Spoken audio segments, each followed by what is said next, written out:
Hello folks, Jesse with Hummingbird Guitars here.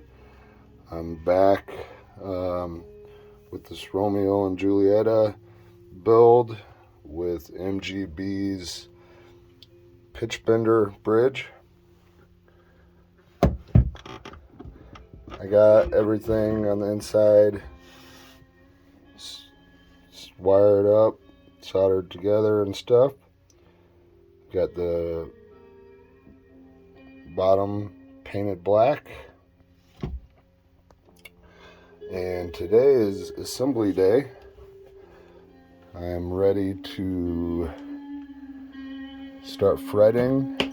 I mean, it's 8 o'clock right now and it's barely light, so it looks like I'm gonna have to turn my heater off and turn the light on just for the sake of this video. This neck turned out really awesome. Ended up doing 3 light coats, Minwax antique oil. This is an awesome ebony fretboard from Dogleg Steve in the UK, and this thing turned out pretty nice. So I won't bore you too much with the process of how I do the frets, but I'll just talk you through what I do. You can see I've got my different tools out. I'll just go down the line and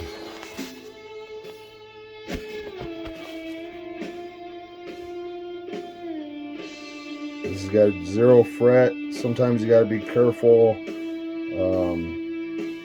This chunk of wood right here that's left over sometimes wants to split out, so you got to be careful. Anyways, I just center them in there.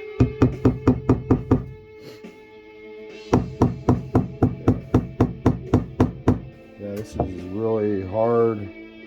I see what's going on. The fret slots are not deep enough. It's sad news. So now, I guess I will have to, well, that really sucks.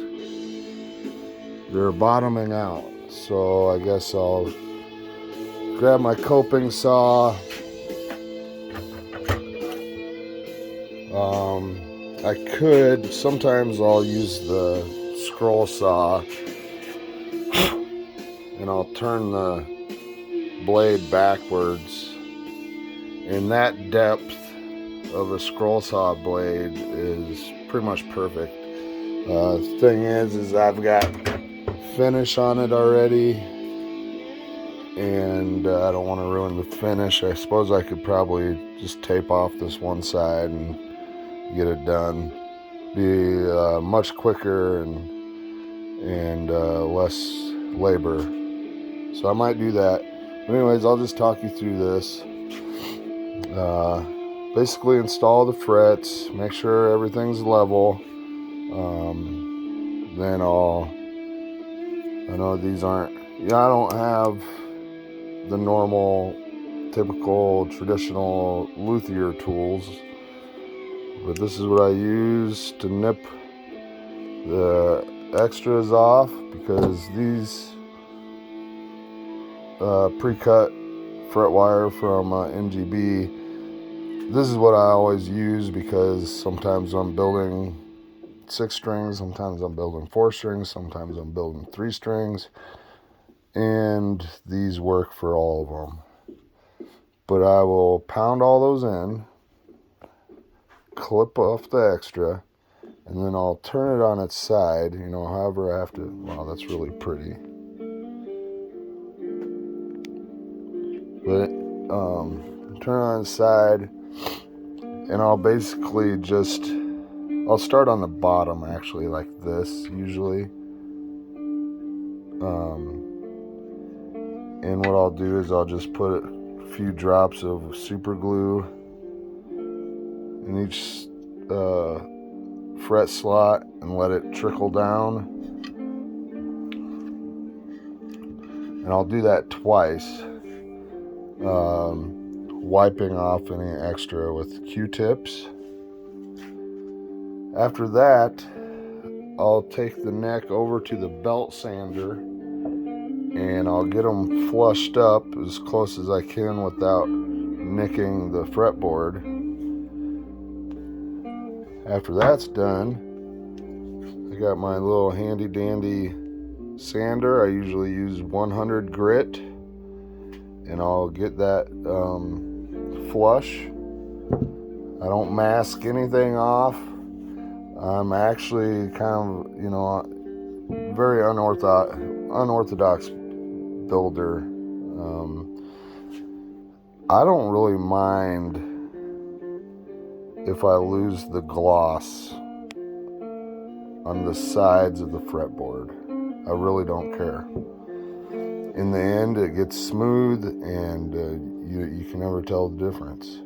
But anyways, so after I get those flat, then I'll come through with my fret beveler from MGBguitars.com, and I'll get those all beveled on both sides. And then I'll take 320 grit sandpaper and make sure everything's nice and smooth. I forgot a step. Take my little angle file and get off all the little sharp edges. And then I'll use the 320 grit. After that, this, I don't even know what grit of sanding sponge this is. It's really old and it's barely anything. But I'll use this on the entire neck, the headstock, everything.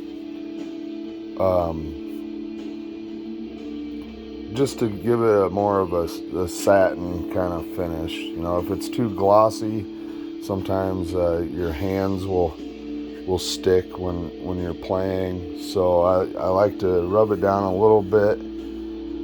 And my secret thing, I know I've got crap from it before, but I always afterwards, like I said, this is when I'm done, this is all it's lost its gloss, and like I said, I don't really care, but I bring it back to life just by using Old English lemon oil, and I put 2 coats of that on, rub it down.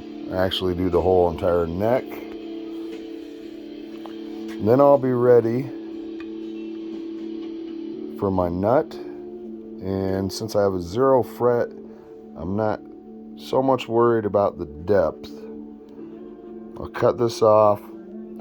And a trick I learned from Michael Breedlove, you take a normal carpenter's pencil and take it to the bandsaw and make it flat.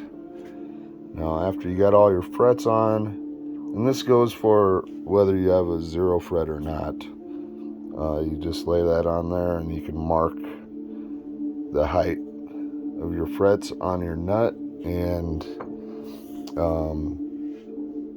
sand it accordingly. And file the slots. Now, I've been using this piece of oak for a long time. I use it for 3 stringers, 4 stringers, 6 stringers, and basically it's just like a piece of a cabinet door rail. I used to build cabinets, so that's a perfect 1/4 inch. I got some sandpaper in there just to kind of friction fit it. I'll clamp that to the table and I can slot that without it moving around on me. don't like to do it while it's on there, just in case you scuffs something up, scratch something. But anyways, I'll save you, from watching me do all this, and since I gotta make the slots deeper and everything. And then next will just be, I got a perfect fit. I mean, this is a perfect fit here. I mean, you can grab the neck and hold the entire box without it falling out. It's pretty cool when that happens. I'll pre-drill my holes into the neck. I've got some 1.25" pocket screws that will go in there, and they're just deep enough that they won't come through and should hold really well. The headstock is going to get this that came out of the inside of the box. I'm not sure exactly if I'm going to keep it as it is or if I'm going to curve the corners, or I'm not real sure, but I'll put that on using a Mod Podge. It's a hard coat, only underneath, so it's basically just glue. And then I have protective corners that I will put on the box. Obviously the front of this box, or the bottom, or however you want to call it, is curved, so it'll only get 6 corners. And then maybe I'll come and bring it over here, and maybe I'll have you guys watch me string it up and make sure everything works. So thanks for watching.